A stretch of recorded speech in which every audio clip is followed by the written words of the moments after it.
英国台湾人和日本人结婚，国籍敢若会当写中国名。不过，这日本法务省上届新的宣布，讲今年5月开始会当写地区名称，意思就是讲会当写台湾。这个消息一出来，真侪和日本人结婚的配偶也讲，等一天等真久啊。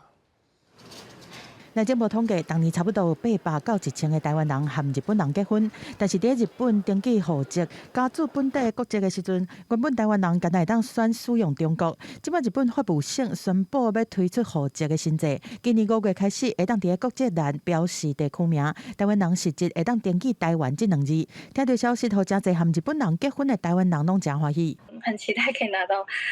上面写着台湾的户籍成本，还是会希望就是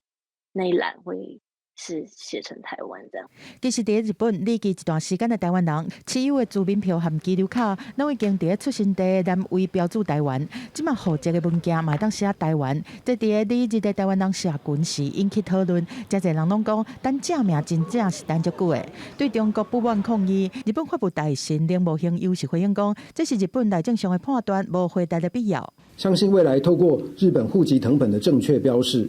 除了能够彰显我旅日侨民身份认同的尊重外，另外在身份辨识上面也能够更加明确清楚。另外一方面，因为最近个人申领中国的居住证、登记证和身份证的案例增加，立委会主委邱水正正式当地盘点登记两化人民关系条例的修法，考虑要纳管申领中国居住证的人，也思考是不是要提醒国人啊，附录这个申请各种证件，它的种种的风险。那我们会把过去的这个法制的工作再重新的